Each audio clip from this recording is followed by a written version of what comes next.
Vice President Jagdeep Dhankar, 74, resigned from his post citing health reasons on Monday. He said that to prioritize healthcare and abide by medical advice, he resigns as the Vice President of India, effective immediately in accordance with Article 67, Clause A of the Constitution. The resignation letter addressed to President Draupadi Murmu. Dhankar had suffered a cardiac event in March but was said to have recovered and had been participating in his engagement since. The rest of the letter expressed his deep gratitude to Prime Minister Narendra Modi and the Council of Ministers, as well as the warmth, trust and affection that he had received from MPs. Dhankar had been elected as India's 14th Vice President in August 2022 and has 2 years left in his term. The move has come as a surprise to many leaders, as Dhankar had presided over Rajya Sabha proceedings on the first half of the first day of the monsoon session of Parliament on Monday, which included an important intervention in the opposition-sponsored motion for removal of High Court Judge Justice Yashwant Verma.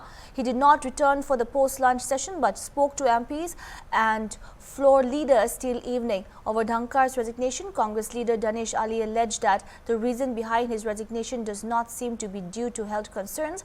Recently, it was heard that some top national leaders of the BJP were not making statements that matched the dignity of his position.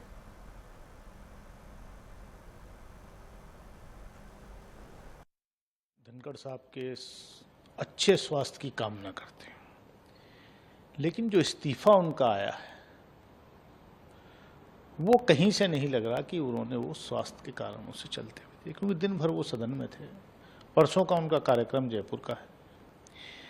हाँ, सियासी गलियारों में जो चर्चाएं होती हैं उस तरीके की चर्चाएं पिछले दिनों भी सुनने में आ रहा था कि उपराष्ट्रपति जी को भाजपा के कुछ मंत्री नेता ऊपर से टॉप से जो है वो उनकी गरिमा के अनुरूप जो है वो राज्यसभा सेक्रेटेरिएट में नियुक्तियों को लेकर के अलग अलग तरीके की हल्की टिप्पणियां कर रहे थे। और आज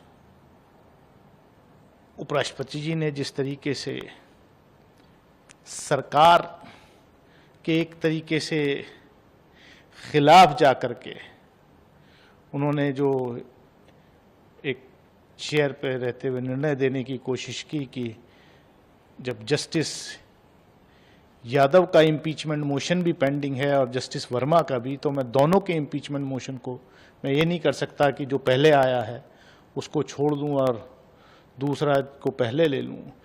तो कहीं ना कहीं ये साफ दर्शा रहा है कि सरकार से उनकी जो है वो ठन गई, क्योंकि वो स्वयं कई बार कह चुके हैं कि वो किसान के पुत्र हैं और वो दबाव में आने वाले नहीं हैं।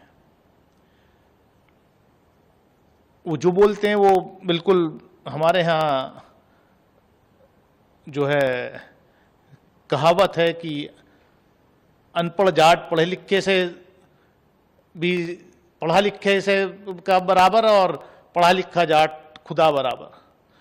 तो धनखड़ साहब तो पढ़े लिखे जाट हैं, तो वो अपने स्वाभिमान को आएंगी चीज़ें सामने, ये दबी नहीं रहेंगी। जिस तरीके से एक किसान के पुत्र को जो लग रहा है कि इस तरीके से बेइज्जत करके निकाला जा रहा है, तो और वो सरकार जो वन नेशन वन इलेक्शन की बात करती है, राष्ट्रपति और उपराष्ट्रपति का चुनाव साथ उसकी साइकिल टूट रही है और स्वयं धनखड़ साहब खुद वन नेशन वन इलेक्शन के पैरोकार रहे हैं। तो ऐसी कौन सी वजह आ गई? बड़े बड़े पदों पे रहते हुए लोग जो हैं, अभी तो ऊपर वाले की दुआ से उनकी सेहत बहुत ठीक है और देश के करोड़ों लोगों की दुआएं उनके साथ हैं, लेकिन ये बड़ा रहस्यमय तरीके से चीजें हो रही हैं जो देश के हित में नहीं है। आपने एक ट्वीट भी किया है अब देखिए कई थ्योरी हैं इसमें।